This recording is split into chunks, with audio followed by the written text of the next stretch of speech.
প্ৰিয় বন্ধুবৰ্গ, আজি জানিম কৰম পূজা কেনেকৈ উদযাপন কৰা হয় আৰু আপোনালোককো জনাবলৈ যত্ন কৰিম। কমোৱা বন দেখি প্ৰত্যেকটো খুঁটাত আপোনালোকৰ কমোৱা বন দিয়া আছে। কমোৱা বনৰ আঁৰৰ কাহিনীটো কি?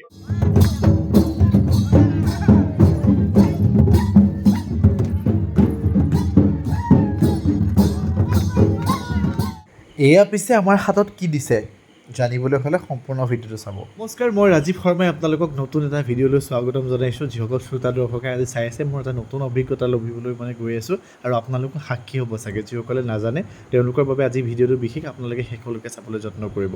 সকলোৱে চিনাকি কৰম পূজাৰ নীতি নিয়মৰ বিষয়ে মই আজি আপোনালোকক জনাবলৈ যত্ন কৰিম। মই নিজেও জানিম, তাৰ লগতে আপোনালোককো জনাবলৈ যত্ন কৰিম। নমস্কাৰ, আপোনালোক সকলোকে স্বাগতম জনাইছোঁ। আজি আহিছোঁ আমি নাহৰজান তিনিআলি কুৰাবস্তি মৰিগাঁৱৰ সহযোগত আয়োজিত কৰম পূজাৰ তেওঁলোকে আয়োজন কৰিছে। মোৰ লগত সুৰেশ দা আছে, বাকী সহযোগীসকল আছে। প্ৰথমেই আপোনালোকক কৰম পূজালৈ শুভেচ্ছা জনাইছোঁ। তাৰপিছত আপোনালোকে আয়োজন কৰিছে নহয় মৰিগাঁও গোটেইখিনি তো অতীজৰ পৰা ইয়াতে আয়োজন হৈ আহে। একদম অতীজৰ পৰা পৰম্পৰাটো আয়োজন হৈ ইয়াতে কিমান বছৰ হ'ল? আমাৰ ৰহাটো এনেইতো যেতিয়া আমাৰ এইখিনি হাবি জংঘল খুলি পেলাই ইয়াত বহিলে বসবাস কৰিলে, তেতিয়াৰ পৰা পৰম্পৰাখিনি কৰি আহিছে। গম পাইছোঁ। কৰি আহিছে আৰু ভাই ককাৰ মাজত এই পৰম্পৰাখিনি অতীজৰ পৰা চলি আহিছে। আচ্ছা, মূল কি আৰু সকলোৱে এনেকৈ ব্ৰতত থাকি পেলাই গোটেইখিনি কৰে। বাকী এতিয়া গোটেই ৰাতি চলিব আপোনালোকৰ গোটেই ৰাতি অনুষ্ঠানটো চলিব। আপোনাৰ এতিয়া ইয়াতে কৰম ধৰ্মৰ নিয়মখিনি হ'ব আৰু কাহিনীখিনি কৈ মেলি তাৰপিছত কৰ্মতি ইয়াৰ পৰা ঘৰা ঘৰি হ'ব, বৰত ভাঙিব, ভাঙি মেলি তাৰপিছত গোটেই ৰাতি এটা প্ৰগ্ৰেম থাকিব। তাৰপিছত ৰাতিপুৱা 6টা বজাত আপোনাৰ এইখিনি কৰমখিনি সকলো নি পেলাই নদীত উটুৱাই দিব।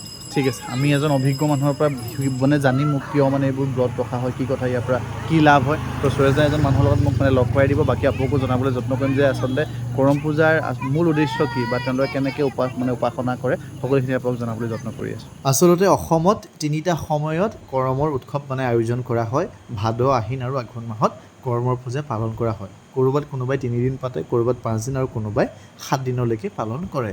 আচলতে ভাদ মাহৰ শুক্লা একাদশী তিথিত উদযাপন কৰা কৰম পূজাক ৰাজ কৰম বা ৰাজী কৰম বা ডাল কৰম বুলি কোৱা হয়, যি আমি আজি আহিছোঁ। ইয়াৰ পাছত সেই পাচিটোতনো কি আছিল বা এই যুৱতীসকলে কিয় ধানৰ এই অংশ প্ৰদান কৰি আছে, ইয়াৰ বিষয়টো আমি একো নাজানো, জানিব লাগিব।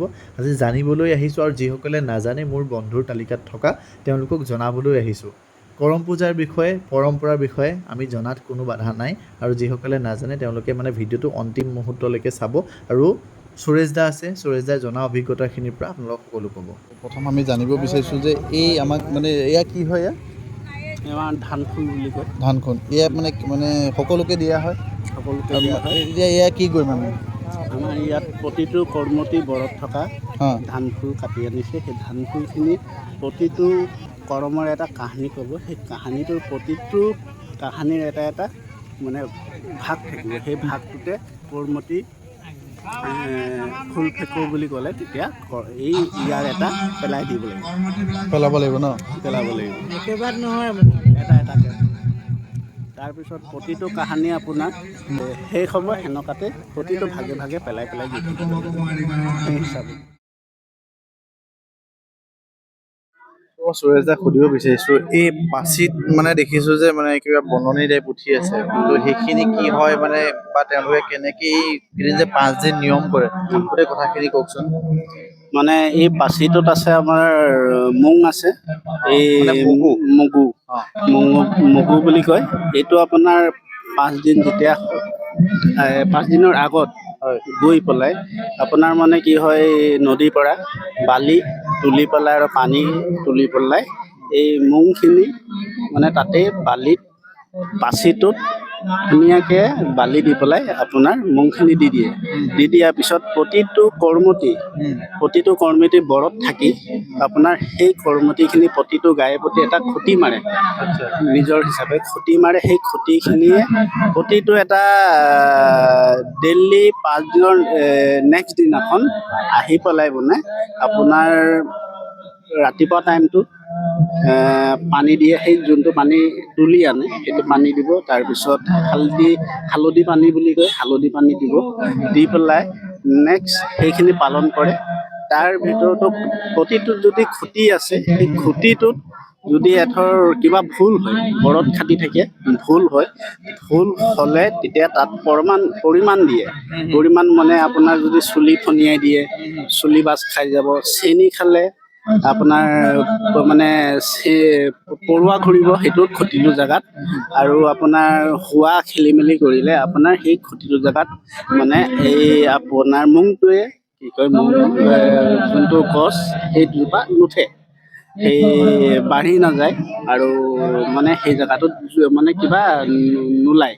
সেইটো কাৰণে মানে সেই পালনটো আপোনাৰ 5 দিন কৰাৰ লগে লগে সেই 5 দিনত আপোনাৰ সেই মুংটো ইমান ডাঙৰ হয় পাচিটো। তাকে আমি মানে আচৰিত 5 দিনত মগুখিনি যদি আমি ভিজাই থওঁ, তিয়াই থোৱাৰ পাছত ইমান ডাঙৰটো নহয়।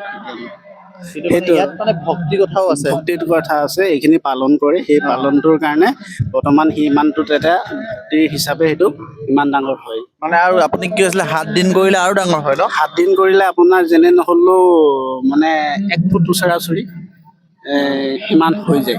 আৰু মানে কি তেওঁলোকে যদি এই 5 দিনত মানে ব্ৰত ৰাখোতে যদি কিবা কাৰণে তেওঁলোকে কিবা ভুল কৰিছে, অজানিতেই হওক বা যিয়েই হওক, ইয়াতে প্ৰমাণ দেখুৱাই দিয়ে। পৰিমাণ দেখুৱাই দিয়ে। এতিয়া আচলতে কি হৈছে, এয়া তেওঁলোকে মানে গোটেই কাহিনী কৈছে। আৰু এইজোপা কদম গছ নহয় জানো? আচ্ছা, তো এতিয়া গোটেই কাহিনীখিনি কৈ আছে আৰু প্ৰত্যেকটো মানে আচলতে আপোনাৰ কৰম পূজাটো কৃষি ভিত্তিক। মই দেখিলো ধানৰ এই অংশটো নহয় জানো? এইটো হয়। আপোনাৰ মানে আমাৰ গছ বন আৰু এইবিলাকৰ বিষয়ে মানে ভিত্তি কৰি পেলাই দিছে ভিত্তি কৰি পেলাই পালনটো কৰা হয়। সেই হিচাপে আমাৰ মানে আজি কৰম গছটো কৰম ডাল এটা অনা হয়, তাকে পূজা পাতল কৰি পেলাই আনি পেলাই ইয়াত কৰম ডাল এটা ৰাখি পালন কৰা হয়। এতিয়া আপোনালোকৰ পূজাৰ বিষয়ে প্ৰায় মানে 40-45 মিনিট ব্যাখ্যা কৰা হয়। ব্যাখ্যা কৰা হয়।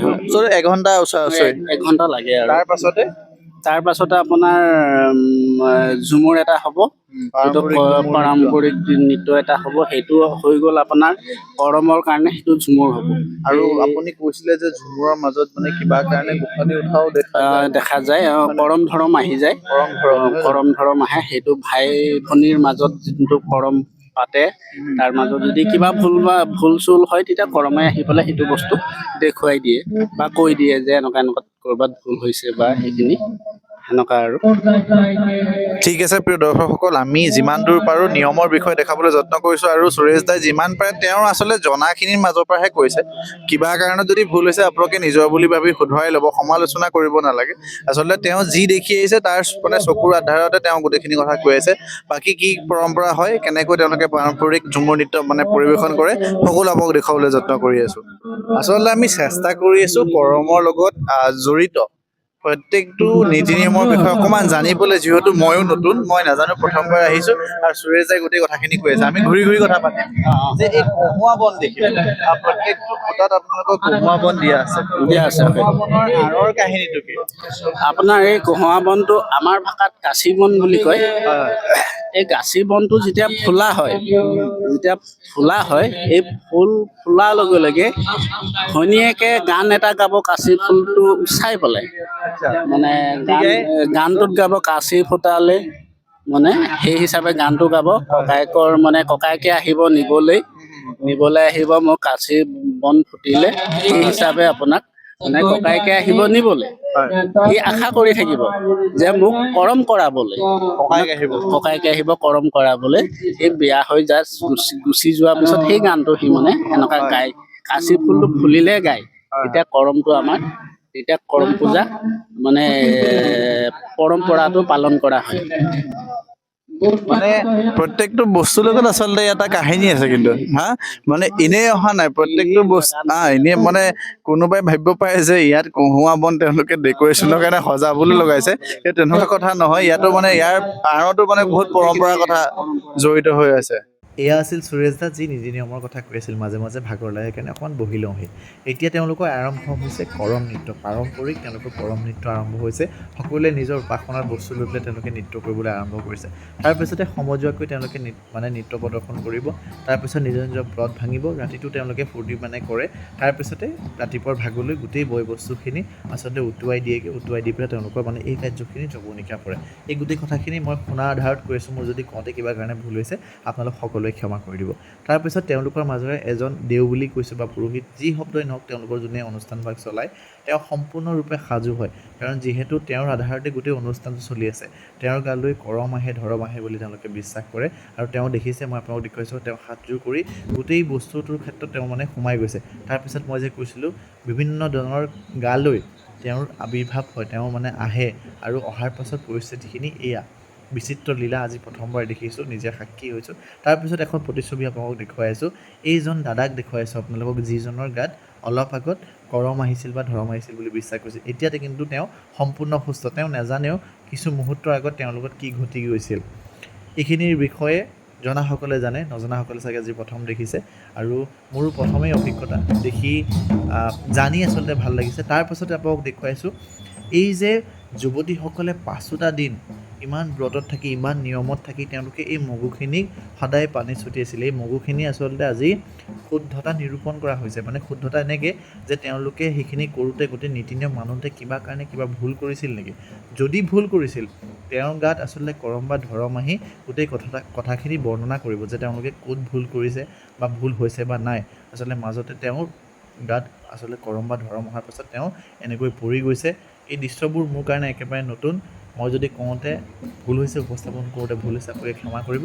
তাৰপিছত সমজুৱাকৈ তেওঁলোকে এতিয়া ঝুমুৰ নৃত্য আৰম্ভ কৰিছে আৰু ঝুমুৰ কাৰণেও প্ৰিয় নহয়, মোৰ অতিকে ভাল লাগে। তো ঝুমুৰৰ আপোনালোকে আমোদ লওক, বাকী পৰিৱেশ দেখুৱাই আছোঁ।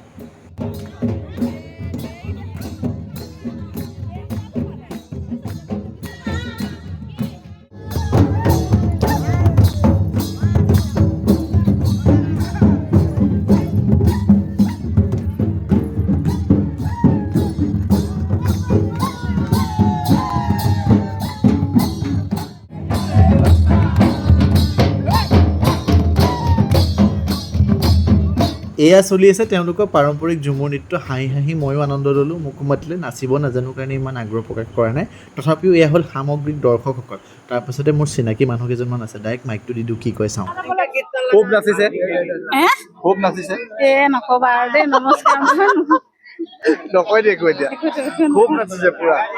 মাল্টিবাগ পাই গ'লো, কেনেকুৱা মানে উৎসৱ ফূৰ্তি লাগিছে নাই, নাচিলে নাই, নাচিছে। এতিয়া কেইটা বজাত আহিলে? নাচি শেষ কৰিলো আৰু আমাৰ ঘৰত নোযোৱা হৈ গ'ল, গায়ব হৈ গ'ল। যাম, মই কামত পাইছো সেইকাৰণে যোৱা নাই। আচ্ছা, বাকী ঠিকে আছে, ফূৰ্তি কৰক দেই। এইটো মোৰ ক্লাছমেট, কোনে ক'ব বাৰু সেইটো। প্ৰিয় বন্ধুবৰ্গ, আজিলৈ ভিডিঅ'টো সামৰোঁ, ঘৰলৈ যাবলৈ হ'ল। যিসকলে ইমান ধৈৰ্যতাৰে চালে তেওঁলোকলৈ মই এটা বস্তু ৰাখিছোঁ, কি জানেনে? এয়া খিচিৰি। যিসকলে ধৈৰ্যতাৰে মোৰ ভিডিঅ'খিনি চাই তেওঁলোকলৈ খিচিৰি ৰাখিছোঁ। আপোনালোকে খিচিৰি খাব পাৰে বিনা সংকোচে, যিমান মন সিমানে খাব। বাকী মোৰ ভিডিঅ' যিসকলে চাই তেওঁলোকক অনুৰোধ জনাইছোঁ, মোৰ পেজটো ফ'ল' কৰিবলৈ নাপাহৰিব আৰু ইউটিউবত ছাবস্ক্ৰাইব কৰিবলৈ নাপাহৰিব।